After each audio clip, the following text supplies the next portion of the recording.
Ketua Umum Dewan Pengurus Pusat Kerukunan Keluarga Kawanua atau K3 sekaligus Ketua Yayasan Pendidikan Gideon Angelica Tengker mengajak kaum perempuan untuk merefleksikan kembali warisan yang ditinggalkan pahlawan nasional asal Minahasa, Sulawesi Utara, Maria Walanda Maramis di bidang pendidikan dan keterampilan, kesetaraan hak politik perempuan, dan bagaimana memanfaatkan media yang ada.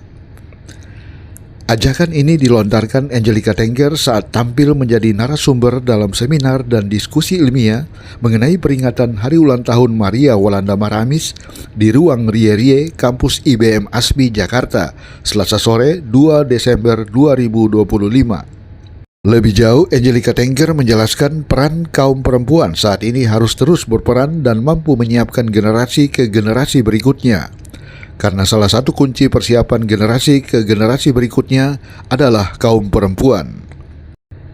Menurut Angelica, warisan yang ditinggalkan Maria Walanda Maramis di bidang pendidikan dan keterampilan wanita, hak politik perempuan, dan memanfaatkan media yang ada untuk selalu diwariskan ke generasi berikutnya. Tercatat ada sejumlah contoh terobosan yang dilakukan Maria Walanda Maramis semasa hidup, sehingga diberikan gelar pahlawan nasional. Masing-masing mendirikan organisasi pikat atau percintaan ibu kepada anak temurunnya, berani memperjuangkan hak politik perempuan di masa kolonial Belanda, dan bagaimana mengkampanyekan program-program yang ada lewat media.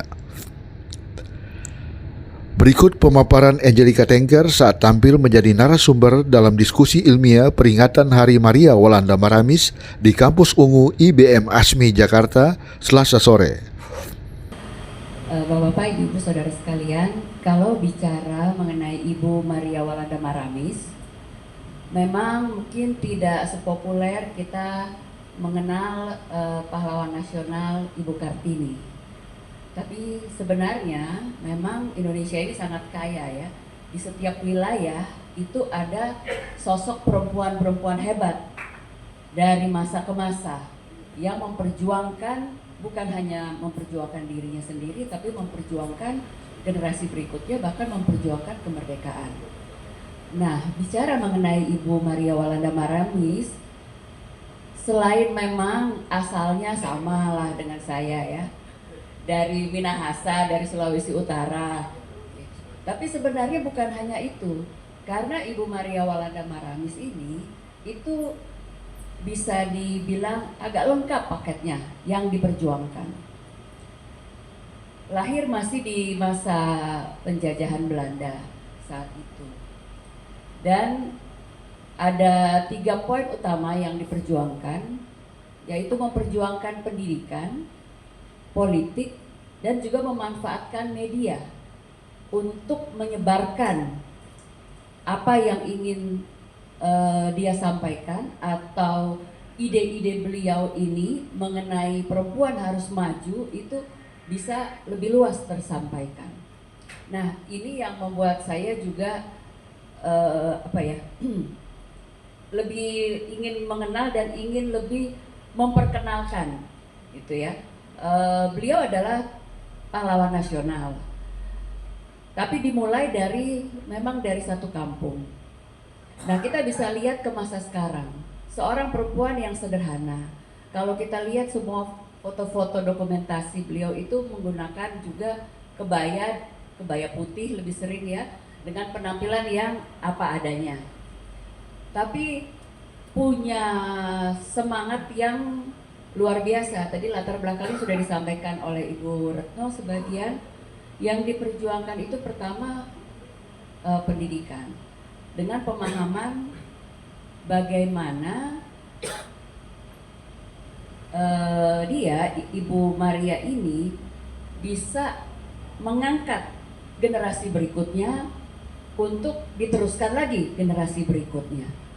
Sama tadi yang dikatakan pikat itu singkatannya jadi lucu ya, penciptaan ibu kepada anak temurunnya. Jadi waktu mendirikan pikat ini sudah dipikirkan supaya bisa diturunkan terus dari generasi ke generasi, tidak hanya perjuangan beliau sementara saja. Dan pendidikan ini dimulai dari hal-hal yang sederhana, karena ibu sebagai salah satu tonggak penting di dalam keluarga, bagaimana bisa menyiapkan generasi berikutnya untuk lebih maju kalau ibunya juga punya keterbatasan. Jadi beliau mencoba menembus keterbatasan itu, termasuk juga hak suara.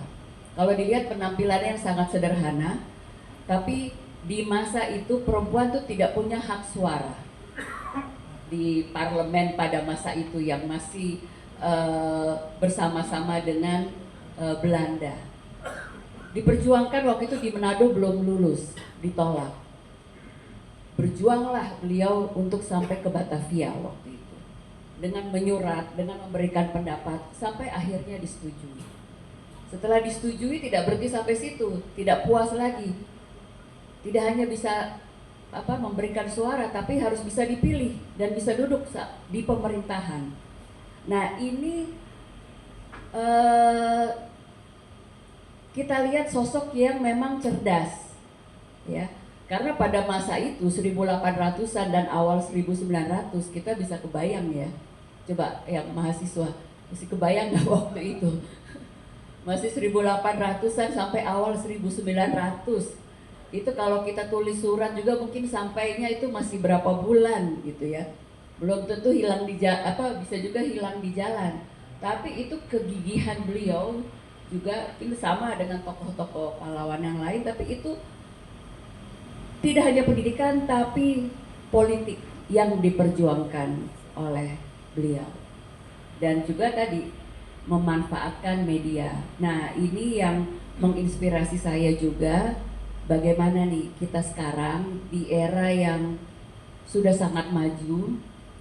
Media itu sekarang pun kita ada yang namanya sosial media. Nggak perlu datangkan orang, kita buat sendiri aja itu udah nyebar.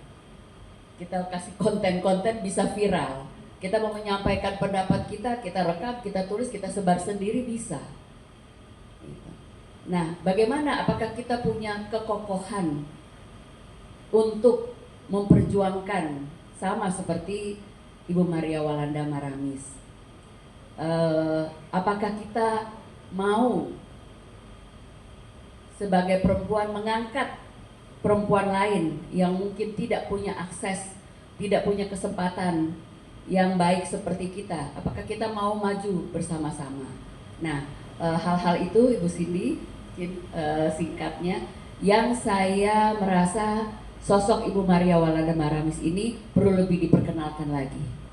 Bagaimana semangat beliau, bagaimana sosok beliau, dan juga ada yang unik ingin saya sampaikan, yaitu siapa pendampingnya.